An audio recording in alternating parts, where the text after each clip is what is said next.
Okay, so I just had a break in thought because I had to go pick up Avery, so now we're back. I have these snakes that tested positive for Irina virus.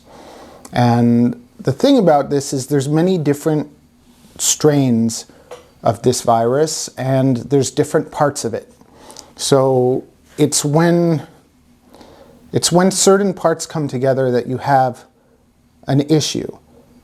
When those strands are not all together, then it can be totally asymptomatic and not have any problems. But I just know my snakes have this sickness that there's no cure for, and they're all basically going to get worse and die. How would you feel if you found out, your kid was sick? Are you going to just put your kid down? Or are you going to try with everything that you can to see if anyone's found a cure for it, if there's any way to fix it, if it's treatable, what's going to happen? So I started going nuts, just diving in and trying to find as much stuff as I can. And I reached out to RAL. And RAL is where they do the tests for this. So I got a hold of Chad Lytle.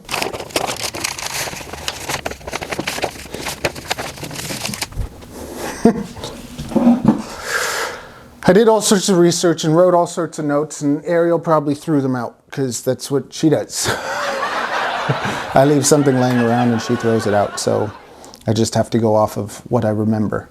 But I contacted Chad, and Chad is the microbiologist that made the PCB testing, the newer one. He talked to me for about 45 minutes on the phone and basically made me feel like that's it. My snakes are done.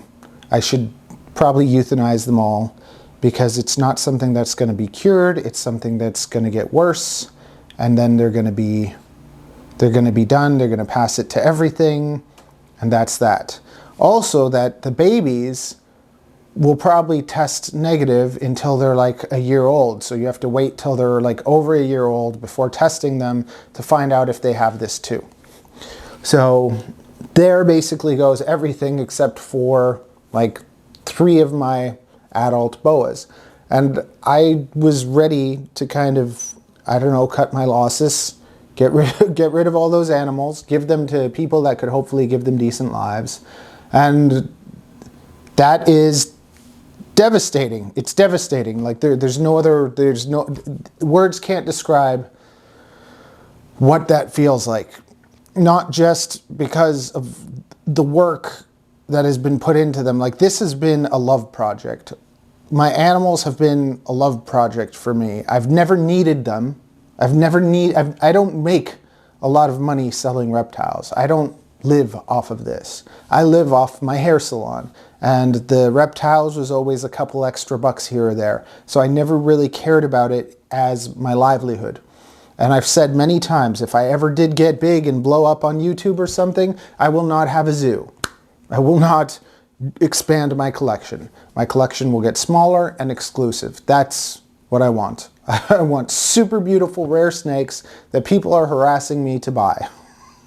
That is how I'd rather do it. I would rather be less greedy, just have top of the line animals, few of them, and produce less.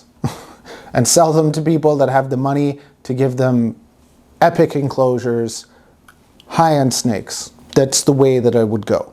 I can sell $100 snakes all day, every day, no problem. I can sell cheap snakes, no problem. I could make more money selling cheap snakes with volume, but I don't like people that do that. I look down on those type of breeders. Those are the people I look down on because they don't give a crap about the animals. They just pump out as many as they can and they sell them for nothing, and to me that's disrespectful. Okay, so I talked to Chad. He made me feel like that's it, we're done, and that's the doctor. And now things, devastated. So then I reach out to Jeff Rohn, who I've talked to here and there. He's like, he to me is just like the person that I look up to more than anyone, because I read the book he wrote about breeding boas, and most people that are working with the animals do temperature drops. And when I read the book that Jeff wrote, I love the way he writes. I love the way he explains things. I love that he'd sit there and watch a snake go through having an ovulation. Like, he truly was obsessed with the snakes that he kept. And he's been doing it for over 50 years. So I reached out to him, and he told me to give him a call. And I talked to him for over an hour also, wrote a whole pile of notes and everything. And he basically said to me that over the years, he's seen many people deal with this, and everyone that kept their collection had no issues. They didn't have die-offs. They didn't have problems, that they were all fine. And I asked him if he'd be willing to, also Chad was going to come, because I wanted to give both perspectives. I don't want to just tell you what I think and believe, or just what Chad feels, or just what Jeff feels. You have to look at everything, right? Just like you could listen to Cody's version of my story. He already went and blasted me on everything, but you could go listen to him if you want. There's nothing that I have to hide. And if we're going to be open about this, let's be totally open about it. I asked Chad if he could talk with me, and he said that he would, but then he's had problems with his father. So his father had to have heart surgery, and he's not in a place to talk. I was planning to kind of talk to Chad first, share that with all of you so that you could hear his perspective and the doctor or the microbiologist perspective first before giving you the other stuff.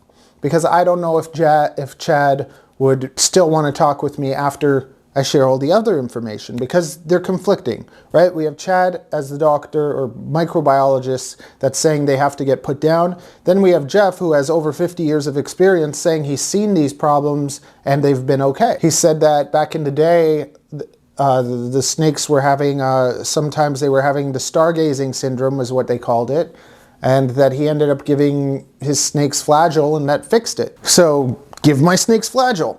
But it gets deeper, it gets more interesting, because after talking to Jeff, I just felt way better. I felt like there's hope, it's gonna be okay. But I kept diving. I wanna know more. I'm not just satisfied with that, I wanna know as much as possible. Because there's two other sides, right? Because you could say, okay, Jeff's a breeder, of course he doesn't want to kill his animals. They make him money and everything. And I am too. It's not that I don't want to kill my animals because I don't want to be able to sell snakes. I don't give a crap about selling snakes, just so that you know that. I never have. I've always kind of bred more to like have my favorites, and then the rest I sell to people. I've never looked at snake breeding as my end-all be-all. If I didn't get to be a breeder and this ruins my whole business, I don't care. It doesn't mean I don't care about the animals. I do care about the animals. I don't care about the business as much as I should, because then my business would be doing a lot better. I've just kind of, all I've done is just, I keep taking care of the animals. That's what I do. That's what I enjoy doing. I enjoy taking care of the animals more than selling them, so I take care of them for too long. We could say that Jeff's only in it for the money. He doesn't care if the animals are sick, which is, I don't believe that. But then there can also be the other side that Chad has this test, and he basically made the test, and everyone that wants to test their snakes has to go through him. So he doesn't seem like a shady character at all. He basically said that he provides all the tools for the testing at cost, so you can't even get wholesale testing material because he's selling it at cost and he's making all the money off the tests. And I believe him, like I believe he's a good guy. At the same time, he does benefit from people testing their snakes. That's kind of, he makes a living doing all these tests and stuff on everything, as he should be able to. Everyone should be able to make a living doing whatever they do. And he went to school and everything to be able to do that. So good for him, and good for him for, you know, even caring enough to get all these testings made and done. Jeff says, though, that these tests are super sensitive and that almost everything is going to test positive for it. Now, the thing is that most breeders are not testing their animals. I would have never tested my animals if this didn't happen. And do you think the pet stores are testing any of their animals? Do you think other breeders are testing their animals? I don't know. I don't think so. Any breeder can now point at me and say, I'm the guy with the 6 snakes, and I haven't even really been selling. I am going to put them up on the website, my babies, and I'm going to sell them. But let's keep going. This is up here so everyone can see. Then I've heard things from other keepers too that have done research and that said that if you were to test about 10 boas in almost any collection, there would be a larger chance of them coming positive than negative. Like, it's just that there would be positive found in their collection. So one thing that I would encourage anyone to do with a collection, just to see and find out for yourself, and maybe even, like, you know, if you're willing to be open about it, test 10 of your snakes, get the results, and tell me what happened. Share it with people. Be open about it, because we don't get anywhere being secretive and hiding this stuff. It doesn't help the community, it doesn't help the animals, it doesn't help anything. We don't find out more if people aren't doing this stuff.